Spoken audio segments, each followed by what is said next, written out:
Hi everyone, my name is Valentine Rey Esposito, and I'm a fourth-year student at the Duke University School of Medicine. And I had the distinct privilege of being a Fagan Leadership Scholar for the 2017 year. I'm also currently serving as the inaugural Fagan Alumni Network President.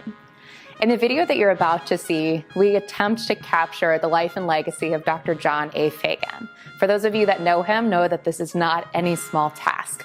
For those of you that are unfamiliar with Dr. John A. Fagan and his incredible work, there's a couple of things you should know about him. He wears a lot of hats. He's an orthopedic surgeon. He served in the United States military, specifically the Army. He's an incredible teacher, friend, mentor. He's really someone that's hard to capture in just a few adjectives or titles. And that's why we made this video, to help people really understand the impact that he's had on the healthcare field, the impact he's had on everyone he's interacted with, including colleagues and his patients. We're really trying to understand and capture what it has meant for him to be a physician inside and outside of a hospital with and without his white coat on. So what we'll have insights to is his childhood, the people and places that shaped him growing up, his formative experiences as co-captain of his high school football team, of his initial days serving in the armed forces, of his time as a Duke medical student, and the important mentors and friends he made along the way.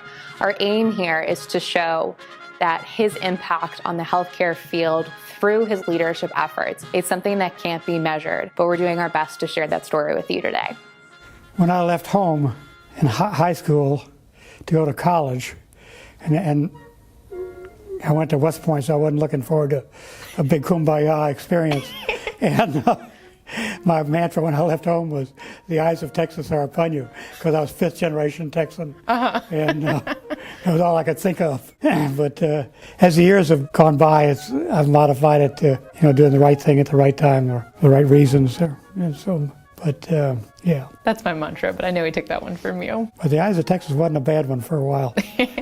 Still is. I'm just curious about where you grew up and what that was like, who inspired you. Yeah. So my grandmother was important, and my mom and dad were completely different role models. I was born and raised in San Antonio, Texas. That was my mother's hometown. She was like fifth generation Texas. She could relate to her great-great-grandmother coming down the trail in a wagon. Wow. Or whatever it was.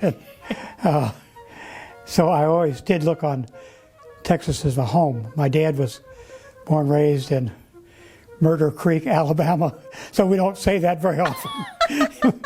But it was a small community. And that was the right name, yeah. Yeah. So I think growing up in San Antonio, the key point about that was my dad retired from the Air Force the year that so I was an Air Force brat until first year of high school. And that meant we moved every couple of years. And although I didn't know the aphorism at the time, my sister wrote a little thing about, because when I moved, she moved. I mean, she was 3 years younger, and she wrote a little essay on bloom where planted.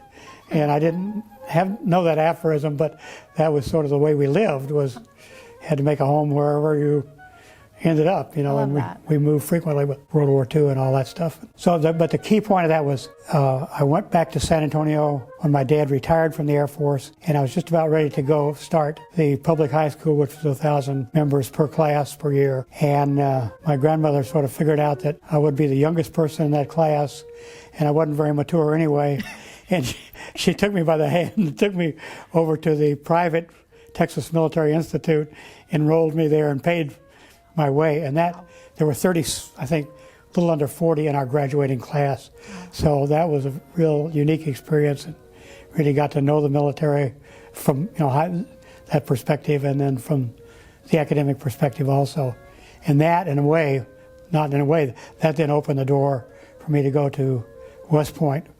And since we didn't have any money saved up for college, that was advantageous too. Yeah. So who were your big leaders and role models growing up? Oh, my leaders and role models. My mom and dad were both very influential in my life, but in completely different ways. And they never really acted together on my life. It was one or the other. Mm-hmm. And for my dad, he was a career Air Force pilot and had graduated from West Point. And you never told a lie. That made it easy. Don't lie, cheat, or steal, West Point thing. And So it was real easy to respect him. And just a little anecdote about him I'll never forget. I always thought of him as a pilot, and I wanted to be a pilot. And in I think it was 1947, one night after dinner, he was strapping on the belt with a .45 pistol. And I'd never seen him with a weapon, and I never thought of him as a warrior. I thought of him as a pilot. And that was the night that Truman integrated the armed forces. And he was in command of an air base. There was 7,000 people. And he said, I'll be back tomorrow morning. I'm going to be sure there's no trouble with the integration. Wow. And that was really meaningful to me. Wow, I can only imagine that. Wow. Yeah. That's really powerful. Yeah. And how about your mom? Well, in a completely different way, but in the social graces, she was tough on me. And that extended all the way down to dating and how I would treat, women, I guess you'd say, and so on, and her expectations. And but my grandmother had one of these gorgeous old 1938 Buick cars, like the gangsters had, with the wheels on either side. Yeah, yeah. And she made that of it. You could drive in Texas with your family's permission at 12 or 14 or something terrible, like something really young. Oh my gosh. And so her car was always available. So I had a huge amount of freedom thanks to my grandmother growing up. Wow. And my parents provided the moral, ethical guidance. So I'm very curious now, what would be a Mrs. Feagin approved date that you could take a young lady on? That is a good question. I'm very intrigued. Well, actually, I had the same girlfriend for the last 2 years of high school and the first 3 years of college, and I assumed we were going to get married, but she assumed otherwise, so it didn't work out.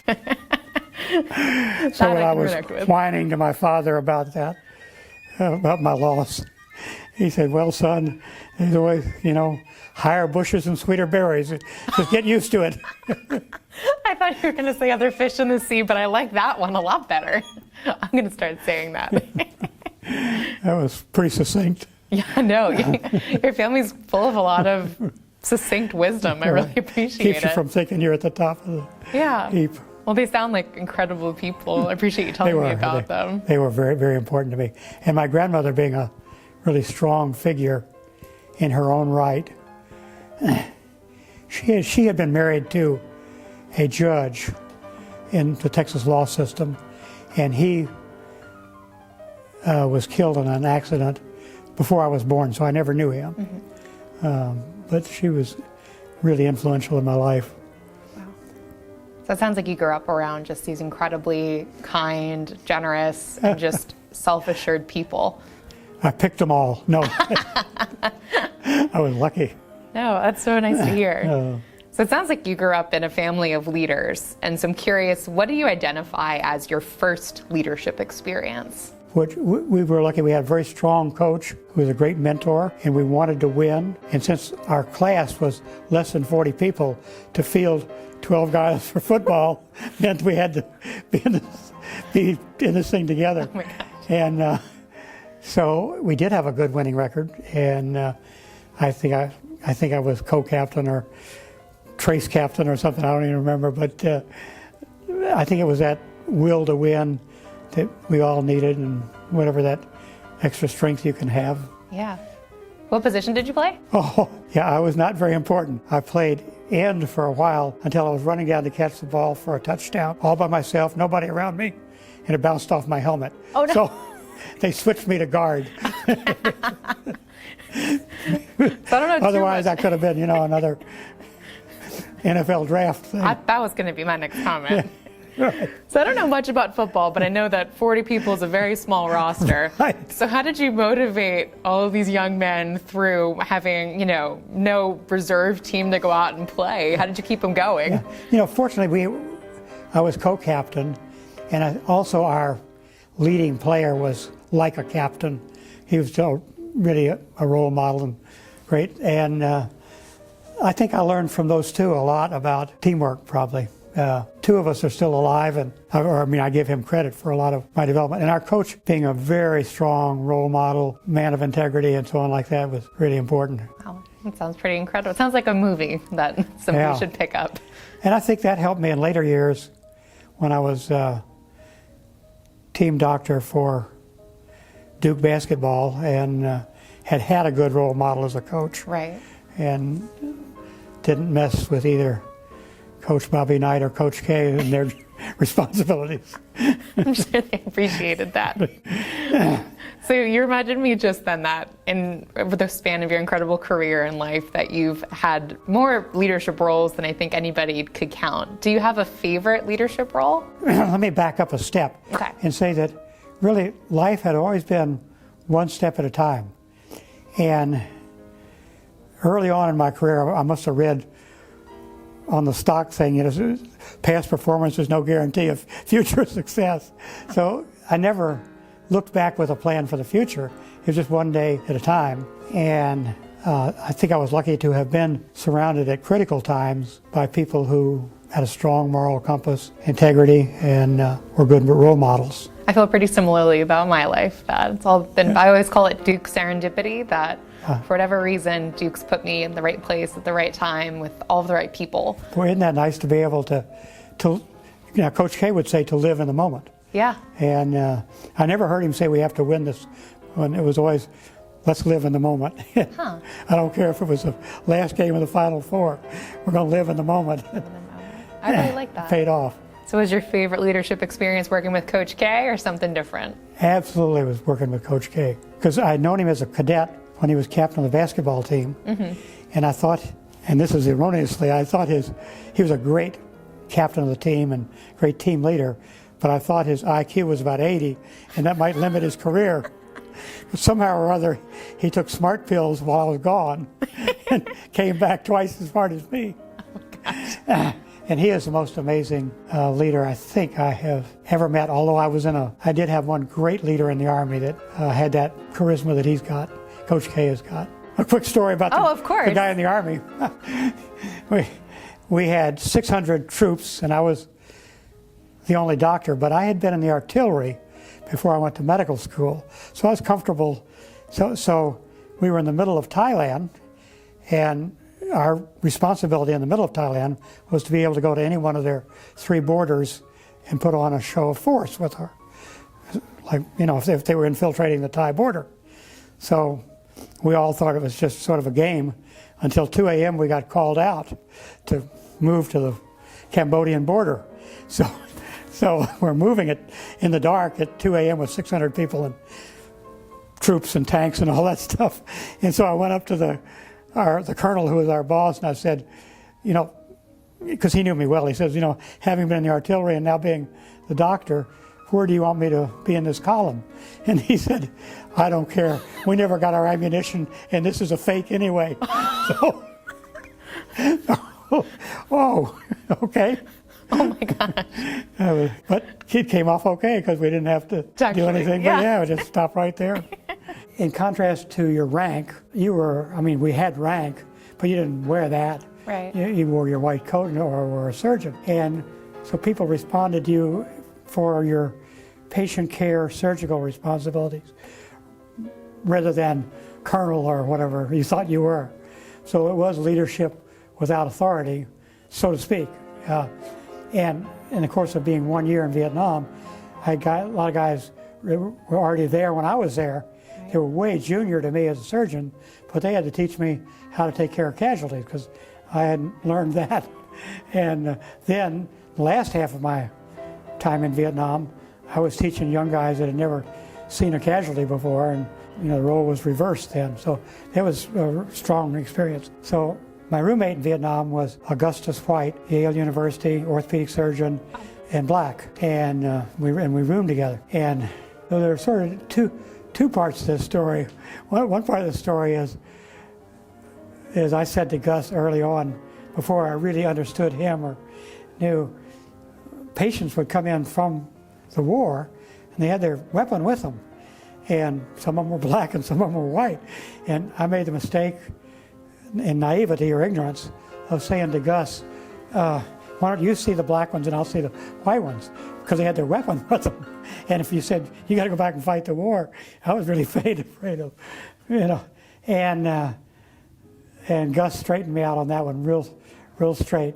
No, why don't we just take their weapons away and see them as they come in? But Gus taught me a huge amount about the way he saw things and the way I saw things. And he came in one day to work and he was furious, and I knew something, and normally he was very even-tempered. Right. And I knew something bad had happened, and he held his hand, and in his hand was a crumpled Confederate flag. And on walking to work that morning, somebody was flying a Confederate flag, and he tore that thing down, and I hadn't realized, to him or his race, what that Confederate flag meant. Right. But boy, I did when he threw it on the floor, you know, from a... Wow. And plus, I think when he tore it down, I think 7 guys chased him to work. So it was, not without a certain amount. But he's still extremely close, but been a wonderful role model, friend, Wow. Teacher. You've got a lot of those. Yeah, well, I was lucky. And then one night, it was also the story that he's alluding to is he and I roomed together in a Quonset hut. So when you came out of the Quonset hut, there was like 2 stairs and you were on the ground. So I got a knock on the door one night, and you know, you can tell from the knock whether, so I didn't just say, come in. I went to the door, I looked down, and there's, you know, the chief of surgery and some nurses, about 10 or 12 people, all Caucasian. Mm-hmm. And I'm looking down at them, and they said, we want to talk to you about Gus. And I'm thinking, here we are fighting a war, and they're hostile, you know, they're angry. Huh. So I was so angry, I couldn't think of exactly what to say, but my .45 pistol, which I never wore and certainly never fired, was behind me in the Quonset hut, and I reached back and I got the .45 pistol and I aimed it at the feet of the leader of the thing, and you know what? They all went away. Wow. I never had to talk about Gus. There you go. Right. That is loyalty at its finest. But I was really hurt and amazed and had a lot to learn about how deep relations can run, even though you think that on the surface they're okay. Right. They aren't okay, you know. Huh. That is something I'm going to keep thinking about for a while. So I'm careful about that Confederate flag. Rightfully so. Yeah. What I think is so interesting about your history in the military and having had boots on the ground in these incredible situations is, how do you think fear or fearlessness has played a role in your career? I think most people are afraid to take big chances for fear of failure, but how has your relationship with fear sort of guided you? If someone asked me to categorize what I've tried to be, I've tried to be a teacher, role model, you know, all that good stuff. But so as a teacher, the quality that's essential to teach or to receive instruction is to be inquisitive. But inquisitive, I don't believe, is something you can teach. Huh. I think the student either is inquisitive or they aren't. And I don't think any lecturer in the world can change what they are. Now, in England, and I was lucky enough to spend a year over there, they're sort of brought up in the Socratic debate thing. So in school, if the teacher tells you something, you don't just accept it. You are expected to mull it over and be prepared to debate it in a civil way, not like we have on our television now, where they all speak at the same time. But so I think I've always reflected and admired that style of Socratic debate, and I've also noticed that if and Race has seen this, if you're in a group and they're doing something controversial, in contrast to what you see on television, if you hang back and let them all have their say, there usually comes a silence or sort of a null in the conversation, that if you got your act together, you can speak up without being confrontational and sort of sum things up or say whatever suits you. So that's all I know. No, that's a great point. Could you tell me a little bit about what you brought with you? Oh, my training aids. Well, yeah. I think starting med school after being in the Army for nearly 3 years, so West Point, 3 years in the artillery, and then medical school. I'd been the youngest in my class up to that point. Now I'm the oldest in my class, with a real role reversal. But particularly having Dr. Davison as he never said I'm your mentor or anything, but he certainly set the example for all 76 of us in our class. But he and I bonded, as I said, partly because he had been in World War I and I'd been in several wars after that, and we always had something to talk about. But wow. Yeah. That was really special.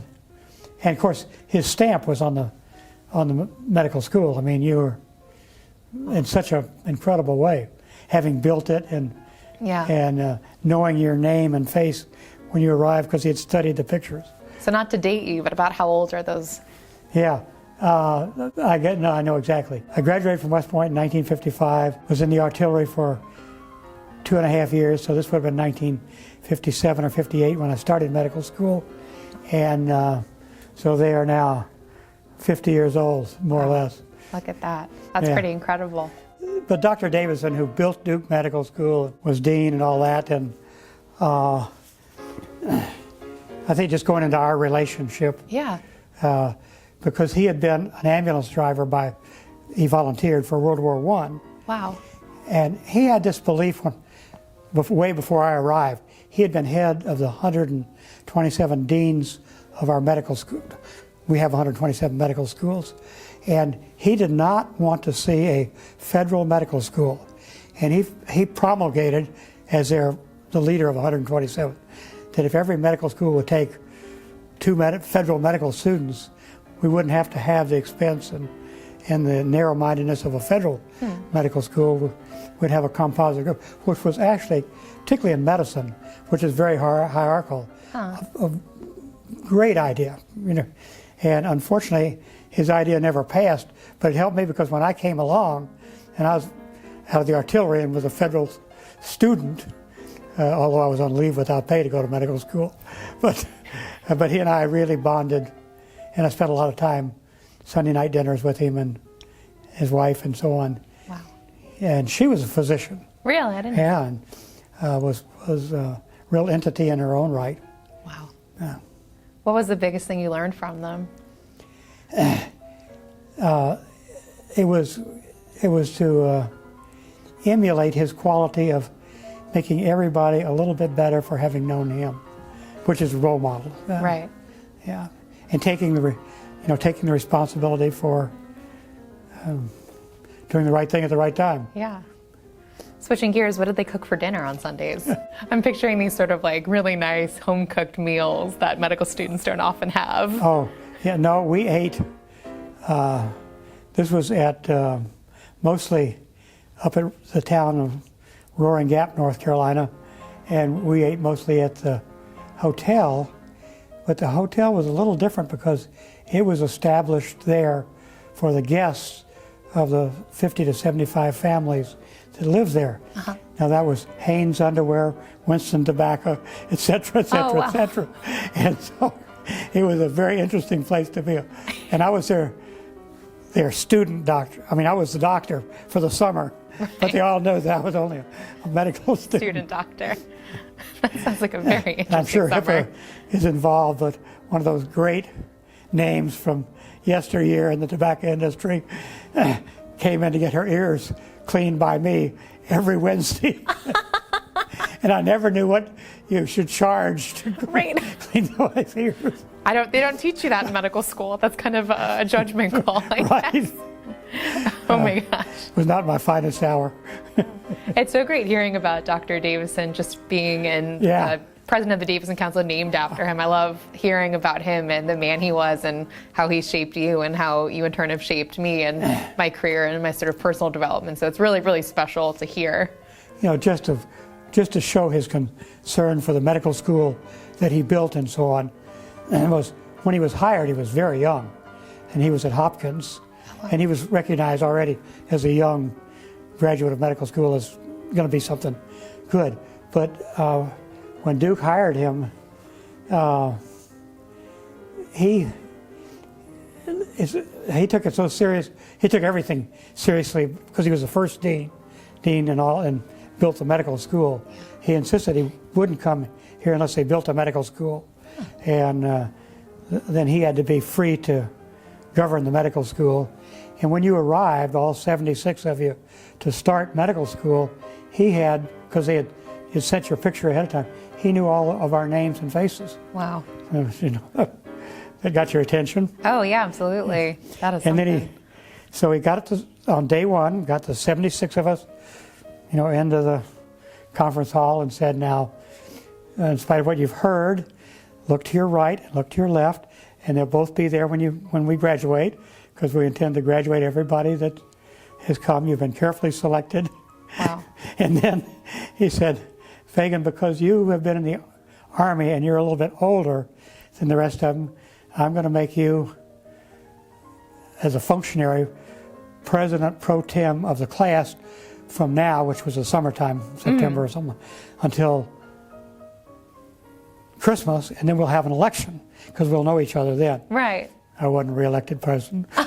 But you were a president at one point. I were. Okay, so we have that in common. I didn't know that. And that's where I found out that this was not like the artillery, where you had 6 guns and you could tell number 1 to fire, number 6. This was like leading cats. I know that feeling so well. I didn't realize you were also a Davison Council president. Now I'm doubly honored. It was brief. But it counts. You're in the Taught me a lot. lineup. Never volunteered for anything like that again. I think being and having been a good follower is absolutely essential to being a good leader. And if people have never had a following experience, Right. then I think they're missing an element. And Dean Taylor's thing about leading without, authority or so on is just so good, because it does depend on you being part of the team and being a follower, or you wouldn't be putting on the leadership shoes. We were making rounds with Dr. Stead, Eugene Stead, who was obviously all-powerful and so on. And I made the mistake as a medical student of leaning against the patient's bed. And I guess I was wiggling a little bit or whatever. And he quietly, without saying a word, kept on talking, but took my arm and moved me away from the bed. And at first I didn't know what he was doing. Then I realized, But to be exposed to guys like Dr. Stead and Dr. Davison really makes Duke a memorable experience for me. I think on my surgery rotation, I got bonus points for leaning on the bed and wiggling because they were like, oh, she's checking for peritoneal signs. And I was like, no, I'm just really tired. But they do teach, that might be the Dr. Fagan physical exam maneuver. Now, Right. They teach us that now, if you kind of just bump into the bed on accident, Right. if the patient reacts, if they've got peritoneal signs. So you should look into getting that coined. So you mentioned all of these incredible leaders that you've met, that have trained you, that have been in your family. What do they all have in common? Like, what makes a leader? Boy, what do they have in common? What comes to mind right this minute, never having thought about the answer to that, is selfless ego. Coach K demonstrates it because when he asks somebody a question, you know that it's a serious, good leaders ask good questions. And so he asked that question for a reason. It wasn't just, shooting from the hip. Mm-hmm. And then from listening to the answer to that question, which he really listens to, he basically does emotional IQ based on that, and then he's able to carry on a dialogue with nearly a complete stranger. And he, more than anybody else I've ever known, has got that quality of listening that takes the next step, not just, oh, thank you for telling me, but, oh, well, then that means that such and such. He has a quality of leadership that very few leaders have. When I first met him, he was a cadet, captain of the basketball team, and his IQ was 80. Now his IQ is 160. And mine's 80. I doubt that, but. Oh, we reverse role models. So I guess sort of going off of that, how do you lead as a medical student? Did you consider yourself a leader when you were a medical student? What did that look like? How do you lead as a medical student? As a medical student, you're entering a hierarchical lifestyle, and I don't think you know what that means when you enter it. And whereas in England, with that Socratic method of being able to debate, you sure as heck didn't, as a medical student at Duke, you didn't start debating Dr. Stead. So it was not the best approach. And so I think learning to respond appropriately to a hierarchical profession was very helpful to me, because I think probably before that I shot from the hip most of the time, and occasionally now I still do is raise the nose, but it's never wise to do that, or rarely wise.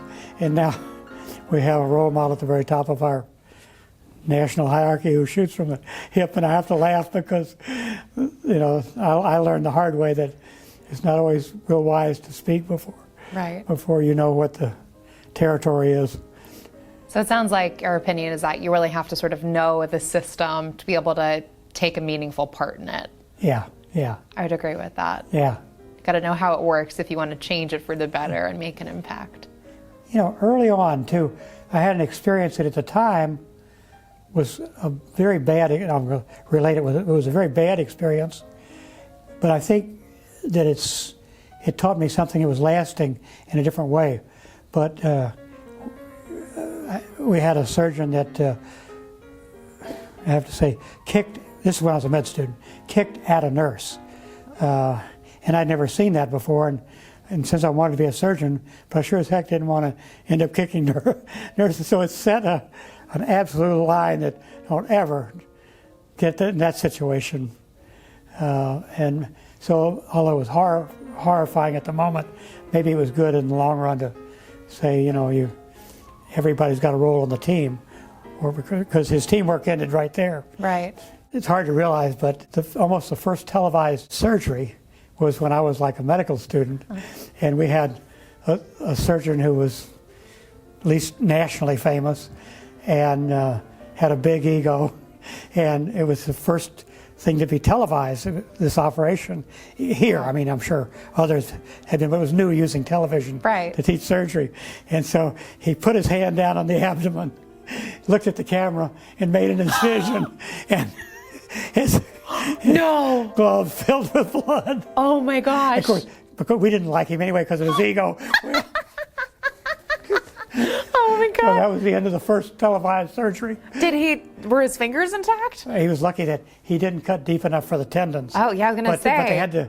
Centimeter deeper. Yeah, he sewed himself up. Oh my gosh. He was so upset. But you know, one stitch. I'm okay. I'm sorry. That is a great story. I love that one. Tragic for him, but very funny. Yeah. No. When ego comes to bite you sometimes. Right. Something that I'm really grappling with right now that your comments have sort of brought to light is, what does it mean to be a doctor in the community? So when you take off your white coat outside the hospital, what does that mean? That's the most wonderful question you could ask. Seriously, it is. And the reason I say that is because I think the history of our profession is such, I think it is, that you have an obligatory role in the community with or without white coat. And, you know, I know people come up to me at a social event and say, well, you know, did you look at my hip x-rays and what do you think? But that's just part of the price you pay for being a physician. And being a physician, I get to sit behind the basketball bench and things like that. So, never having played basketball. Yeah, I think the responsibility for being a role model in the community and being available is a lasting one. And if the heat's too much in the kitchen, you ought to try another kitchen. I like it. No, it means a lot. It's something I just think about. I'll graduate this time next year. Yeah. And so I just think it's something I think about a lot, that what is Valentine, without her MD, without her white coat, how has my medical training shaped me for the person I'm going to be in my community? So even if I forgot every ounce of medical knowledge I ever had, what is left from my medical training that still defines me as a doctor? That's a tough question, I think. So we're going to be in touch next year, and you're going to answer those questions for me. I will. Good. I will definitely report Good. back on what I think about it. I think the Feagin program has been such an incredible gift, and it's taught me more about myself and the kind of person aside from a leader, just the kind of person and human being I want to be. And I'm so incredibly grateful for it. But not every medical school has it. So what can individuals and medical students at other hospitals in the country, what can they do to grow as leaders that we can shape the future of medicine? I hope the medical students, now we're in our 10th year, so that's a little over 100 alumni, and they gave me that nice book thing. The strength really lies in our alumni, and they need to graduate feeling the responsibilities that you just asked. That when they go into their next community and their next community, that they have role model responsibilities for our profession, not just for themselves. Right. Now, and like I said, if they don't like the heat, they should find another kitchen. But I do think that being a good role model in the community and being patient, and just to slide off to an anecdote related, my poor kids got used to me. If we were family at dinner, someone would come over and speak in my ear, and I'd have to miss my dessert while I'm, answering a question. But that's just, they soon learned that was just a responsibility that I had to, right. and they had to endure. They got a lot of bennies from me being Duke basketball doctor and so on like that too. So I imagine it was a nice upbringing. Right. How's Walter doing, by the way? Great, thank you. What do you think, if Walter were here, what would he say was the biggest thing he learned from you about being a leader? I'm concerned with that just by virtue of myself. Okay. Not by virtue of him, but myself. He is extremely self-contained, so to speak. I mean, he's had good role models, both his own parents, my son, and the family situation. And I think that anything I would have to say might reinforce something he already has. But I don't think it would be a new Gotcha. to him. No, that which makes is good sense to because me. he's got a good foundation to build on. I'm going to say, you guys are very similar in my eyes. You have a very similar light inside of you and an appreciation for people that deeply resonates. So I can see the resemblance and why you would say that. So sort of my final question, I think the biggest epidemic facing medicine today and facing our profession is this burnout situation that the studies have come back. Residents are at a much higher rate of committing suicide than they used to be. Medical students have higher rates of depression, anxiety, alcohol abuse when matched to a peer cohort. Just the statistics are atrocious. How can we fix this? Yeah. Your question is cogent.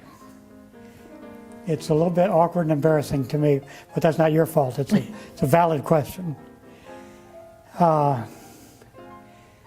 Going through life, the glass is always either half full or half empty. And I think facing burnout is a personal responsibility that you need to take personal action on. Mm-hmm. I think one of the greatest personal actions that I took, and I didn't realize I was doing it for, I didn't realize the reasons would end up being, but I was in Kenya and I met Billy Graham's son, Franklin Graham, and I ended up volunteering as a doctor in Kenya for 3 months. Wow. And we were primarily responsible for 2 tribes, the Maasai tribe, who are gifted, as you know, and the Kipsigis, and they lived together, but they hated each other. Huh. The Kipsigis were 5 feet, an average of 5'6" in height, and the Maasai. And on Saturday night, as a volunteer doctor, my job was to take care of the wounds when they would inadvertently meet, because they had big fights on Saturday night. Right. But anyway, I think I learned a lot from that experience, and appreciated being a volunteer, particularly with it being Billy Graham's son. Right. I never met, I think I shook hands with Billy Graham once, but I never really, I was influenced by his reputation, and I was impressed by his son. So it sounds like Kenya and that service trip was really important for you for sustaining sort of your drive to be the doctor that you are. Well, thank you. And it probably came from the military, but in the military, when you were assigned to some isolated thing, you were expected to do volunteer work of some kind within that strange community. Right. And that carrying over to medicine was a slam dunk because you always had something you could do or give or whatever. And so I enjoyed that part, and then always got to know something about the people wherever we were. I love that. So it's been interesting. So Duke Med has seen over the last couple of years trending, just increasing rates of depression, anxiety, substance abuse, things of that nature, all in line with the national statistics, but our trend hasn't been great. But I really appreciate what you said about taking personal responsibility for fighting burnout and combating it, because it very much at a point is a choice to sit there and say, I need to be better for the people I'm taking care of, to be better for my team, to be better for myself. And I think there are some systemic issues that medicine could probably improve, but I think a lot of it is having the integrity to know when you're not your best self and you need to improve. And I do think that quality of taking on problems or not taking on problems that you can't solve is an important watershed. And I know I will sometimes say to a person that I don't have the resources to handle it, to help. And it took me a long time to learn that. And maybe we should teach that earlier. I agree. And in role modeling, I think I would be able to say something to you if we were taking care of patients together. Right. After we saw a patient that asks the impossible question, after we left their bedside, I would say to you, I don't know how I handle that, but there is no right answer, Yeah. And I think that's a beautiful point. So I've taught a little bit this year to younger medical students, and we've often left a room with a patient, and it becomes very clear that after we discharge them, that they will probably be readmitted with the same pathology, just given their social and economic circumstances. And they always ask, Valentine, what can we do? We're not really fixing this. And it is one of those situations where you have to say, our job is to do the best by our patients that we can and provide them the best care that we can when they come to see us. And, we can't unfortunately put all the problems of the world on our back, but we just do the best that we can. Yeah. And to relate to that point, once after, as a medical student with Dr. Stead, having 5 or 6 of us and we were going bed to bed, I had said something to the patient because it was my turn. And then we stepped outside and we're going down to the next room. And Dr. Stead said, did you listen to that patient? And I said, well, I thought I did. And he just shook his head. And about 30 seconds later, the nurse from that room came and said, Doctor said, she just died. And his point was he knew that intuitively, but I didn't. Huh. And certainly I wouldn't have asked her, how are you doing today? Right. And that's where the teamwork with the nurses can be huge because, in going from room to room with sort of a positive attitude for each patient. I was just stepping into a room one time and the nurse grabbed me by the collar and pulled me back out. And she said, don't go in with your friendly style. She just lost her husband last week. No, okay. Sorry. I've had that happen to me too, where they're like, if you could be a little less excited to be here today, the patients would appreciate it because they're going through this horrible time and you're just so excited to be there and to help. I've had that happen to me too. I think we all should have to take a 1-week course with Coach K, just because he's so good at those situations. And I say to people who are going to be with him, I've been in 400 locker room talks or thereabouts with him. Wow. And I have seen him be angry, but I've never heard him say an inappropriate thing in 400 locker room talks. Wow. And that's pretty commendable. That is an impressive statistic. Yeah. I think now, like self-awareness, self-development, manners, integrity, and so on, and within the emotional IQ are really, I use them almost every day of my life, because in our profession people come up and you have to make some sort of a decision to answer their questions. Right. And walking the walk and being transparent and using emotional IQ and trying to act with integrity makes the game easier. You've just heard the pretty remarkable story of Dr. John A. Fagan. If you're anything like me, you found it pretty inspiring. The reason I wanted to do this project to capture Dr. John A. Fagan on video speaking about leadership is because of the profound impact he's had on my development as a leader and on my development just simply as a person, as a human being, let alone a healthcare provider. And I think the reason I really wanted to do this is because I wanted to show Dr. Fagan the incredible impact he's had on leadership development for medical trainees and the impact he's had on healthcare through leadership. But we don't have a way to quantify that. There's no specific metric or number we can look at. So how do you prove to someone that they've had an immeasurable impact on your life and the world around you?